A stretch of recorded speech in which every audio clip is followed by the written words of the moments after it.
আমচুৰ পশ্চিম কোকৰাঝাৰ জিলা সমিতিৰ 16তম দ্বিবাৰ্ষিক অধিৱেশনৰ সফল সামৰণি গোসাইগাঁৱৰ অন্থাইবাৰী দুদিনীয়া কাৰ্যসূচীৰে অনুষ্ঠিত হৈছিল অধিৱেশন।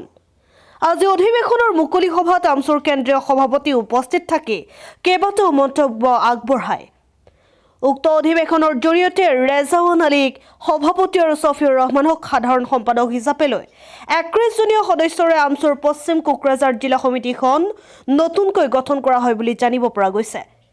গোসাইগাঁৱৰ পৰা মিৰ্জাউৰ ৰহমানৰ ৰিপৰ্ট বিয়ান লাইভ ফাষ্ট। নালাগে সেইটো ধাৰা লগাই দিয়া হৈছে, অবিবাহিত মানুহক গ্ৰেপ্তাৰ কৰা হৈছে, কিছু পৰিয়ালৰ মাজত অমানৱীয় এটা পৰিৱেশ সৃষ্টি হৈছে, মানুহ আত্মহত্যা কৰিছে। গতিকে মুখ্যমন্ত্ৰী হিচাপে সেই দিশবিলাকো কিন্তু তন্নতন্নকৈ চাব লাগিব যাতে কোনো মানুহৰ ক্ষতি নহয়, মানুহে যাতে বিপদত নপৰে। কিন্তু মুখ্যমন্ত্ৰীয়ে সেইখিনি কামো কিন্তু সমান্তৰালভাৱে কৰি লৈ যাব লাগিব। সেইখিনি কামো কৰাৰ কাৰণে মুখ্যমন্ত্ৰীক আমি আহ্বান জনাইছোঁ। প্ৰতিবাৰে আমি এইটো দাবী কৰিছোঁ যে অসমৰ মুছলমানসকলক তিলকৈ আচলতে বিভিন্ন ক্ষেত্ৰত সামাজিক ৰাজনৈতিক শৈক্ষিক ক্ষেত্ৰত ধ্বংস কৰাৰ কাৰণে বিভিন্ন সময়ত চৰকাৰবিলাকে ব্লু প্ৰিণ্ট ৰচনা কৰে। আৰু তাৰে এটা উদাহৰণ হৈছে অসমৰ সংখ্যালঘু অঞ্চলৰ শিক্ষা ব্যৱস্থা অতি পুতৌজনক। আজিলৈকে অসমৰ সংখ্যালঘু অঞ্চলবিলাকত পৰ্যাপ্ত পৰিমাণে ছাত্ৰ অনুপাতে শিক্ষক নাই, বিদ্যালয়বিলাকৰ যিটো আন্তঃগাঁথনি থাকিব লাগে সেইবিলাকৰ উন্নয়ন নাই।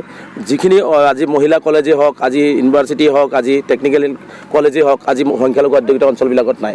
আচলতে সংখ্যালঘুসকলক যে কোনো এখন চৰকাৰে বিজেপি চৰকাৰেই হওক বা আগৰ চৰকাৰবিলাকে আচলতে শৈক্ষিক ক্ষেত্ৰত যে আগবঢ়াই যাবলৈ নিবিচাৰে এই কথাটো প্ৰমাণ কৰে।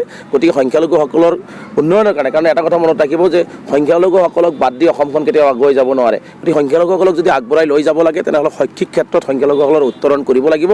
মুখ্যমন্ত্ৰীয়ে সংখ্যালঘুসকলৰ শৈক্ষিক উত্তৰণৰ ক্ষেত্ৰত গুৰুত্ব দিবৰ কাৰণে আমি আহ্বান জনাইছোঁ।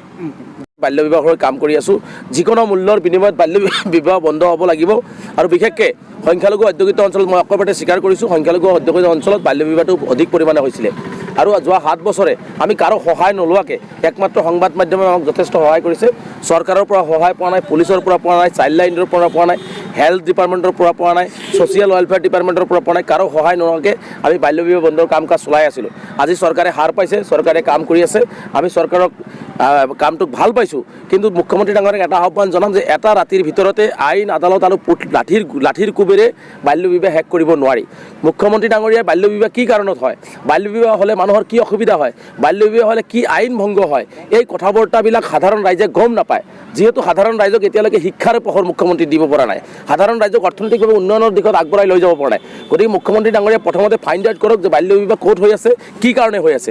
গতিকে মুখ্যমন্ত্ৰী ডাঙৰীয়াৰ লাঠি আইন সমান্তৰালভাৱে শিক্ষাৰ পোহৰ, সজাগতা আৰু শুই থকা স্বাস্থ্য বিভাগ, ছ'চিয়েল ৱেলফেয়াৰ ডিপাৰ্টমেণ্ট আৰু চাইল্ড লাইন এইবিলাকক জাগ্ৰত কৰক। তেতিয়াহ'লে মই ভাবোঁ যে অসমৰ পৰা বাল্য বিবাহ সম্পূৰ্ণ নোহোৱা হ'ব। গতিকে সকলো ৰাজনৈতিক অৰাজনৈতিক সকলো মানুহক আমন্ত্ৰণ কৰক, তেওঁলোকৰ লগত কথা পাতক। যদি মুখ্যমন্ত্ৰী আন্তৰিকতাৰে সঁচাকৈ বাল্য বিবাহটো বন্ধ কৰাটো বিচাৰিছে, আমি যেনেকুৱা ধৰণে 25 চনৰ ভিতৰত সংখ্যালঘু অধ্যুষিত অঞ্চলৰ পৰা বাল্য বিবাহ শেষ হোৱাটো বিচাৰিছোঁ আৰু আমি যিকোনো প্ৰকাৰে এইটো কৰিম। গতিকে মুখ্যমন্ত্ৰীৰ যদি সেইটোৱে সপোন হয় যে বাল্য বিবাহ এটা ডাঙৰ ব্যাধি, গতিকে আমি ৰোধ কৰিব লাগে। গতিকে মুখ্যমন্ত্ৰীয়ে লাঠি আইন কানুনৰ লগতে মুখ্যমন্ত্ৰীয়ে সমাজৰ পৰা শিক্ষাৰ পোহৰ দিয়ক, সমাজত সজাগতা সৃষ্টি কৰক, মহিলাসকলক আগবঢ়াই লৈ যাওক আৰু সকলোকে আন্তৰিকতাৰে এই বাল্য বিবাহ বন্ধৰ ক্ষেত্ৰত আগবাঢ়ি আহিবৰ কাৰণে আহ্বান জনাওক। মই ভাবোঁ তেতিয়াহে ফলপ্ৰসূ হ'ব, অন্যথা কিন্তু বুমেৰাঙত পৰিণত হ'ব। এইটো সম্পূৰ্ণ এটা টাৰ্গেট কৰি উচ্ছেদ কাৰ্য চলোৱা হৈছে।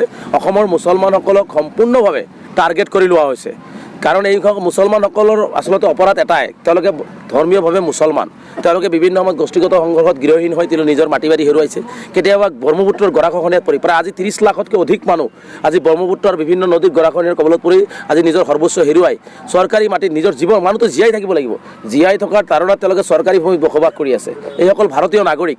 চৰকাৰৰ প্ৰধান দায়িত্ব আছিলে এইসকলক অন্য বস্তুৰ বাসস্থান দিয়াৰ, কিন্তু চৰকাৰে এইবোৰ নিদি তেওঁলোকক বল্ডুজাৰে তেওঁলোকৰ কলিজাৰ ওপৰত আঘাত কৰি এই মানুহখিনিক পংগু কৰি দিয়াৰ ষড়যন্ত্ৰ ৰচনা কৰিছে। গতিকে এনেকুৱা উচ্ছেদৰ আমি তীব্ৰ বিৰোধিতা কৰিছোঁ।